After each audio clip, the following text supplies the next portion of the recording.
Co-presented by Vimal. बोलो जुबान केसरी.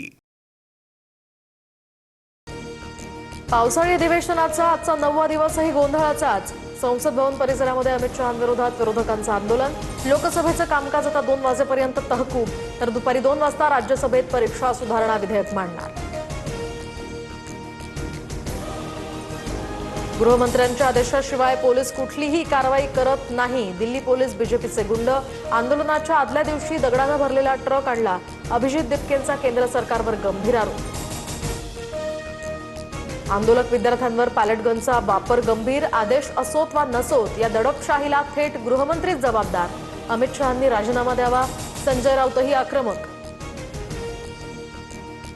जनजीनं भारताला बदनाम केलं. जंतर मंतरवरील विद्यार्थी आंदोलनाचा रामदेव बाबांकडून निषेध, तर रामदेव बाबांनी पतंजली उत्पादनांकडे लक्ष द्यावं. सीजेपीच्या अभिजित दिपकेंचा पलटवार. दिल्लीमध्ये आपच्या कार्यालयावर भाजपचं आंदोलन. पंजाबमधील कथित पेपरफुटीच्या निषेधार्थ भाजप आक्रमक. पंजाबच्या शिक्षण मंत्र्यांच्या राजीनाम्याची मागणी, तर परिसरातही मोठ्या प्रमाणात पोलीस बंदोबस्त तैनात. उद्धव ठाकरेंना कल्याण कोर्टाचे समन्स. 5 ऑगस्टला कल्याण कोर्टात हजर राहण्याचे आदेश. 2009 सालच्या लोकसभा निवडणुकीमध्ये वसंत डावखरेंचा व्हिडिओ एडिट करून बदनामीसाठी वापरल्याचाही आरोप. भाजप पदाधिकारी विजय चौधरी आणि गिरीश महाजन यांच्यातील कथित ऑडिओ व्हायरल. दरम्यान ऑडिओ क्लिपमध्ये खडसे कुटुंबियांसंदर्भात आक्षेपार्ह भाषेचा वापर करण्यात आल्याची माहिती. व्हायरल ऑडिओनंतर चौधरींचा राजीनामा. भाजपात खळबळ.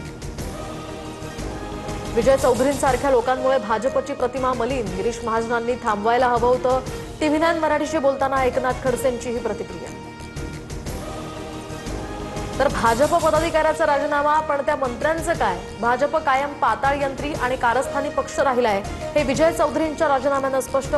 कथित ऑडिओ क्लिपवरून रोहित पवारांची टीका. शिवसेना पक्ष आणि चिन्हासंदर्भात आज सुप्रीम कोर्टात सुनावणी. सरन्यायाधीश सूर्यकांत यांच्या खंडपीठासमोर अंतिम युक्तिवादासंदर्भात निर्देश मिळण्याचीही शक्यता.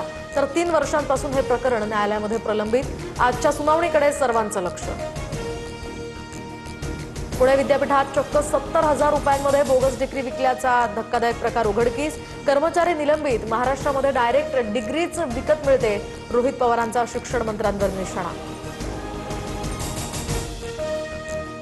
उल्हासनगरमधील नगरसेवकांचा गुवाहाटी दौरा वादाच्या भोवऱ्यात. दौऱ्यामध्ये 65 लाखांचा खर्च. नगरसेवकांसोबत पत्नी, आई, मुलांचाही प्रवास. अभ्यास दौरा होता की पर्यटन? मनसे जिल्हाध्यक्ष बंडू देशमुख यांचा हा आरोप.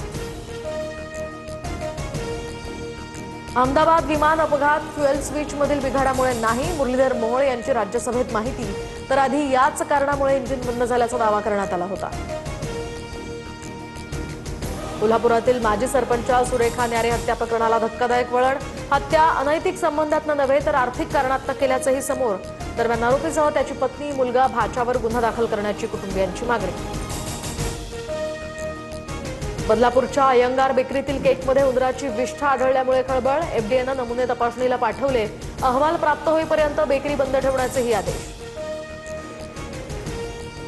आणि शिस्तबद्ध क्रिकेट कारकिर्दीला अजिंक्य रहाणेचा अलविदा. क्रिकेटच्या सर्व प्रकारातनं निवृत्तीची घोषणा. पुढे जाण्याची हीच योग्य वेळ असं म्हणत Ajinkya Rahane भाऊक. Co-presented by Vimal. बोलो जुबान केसरी.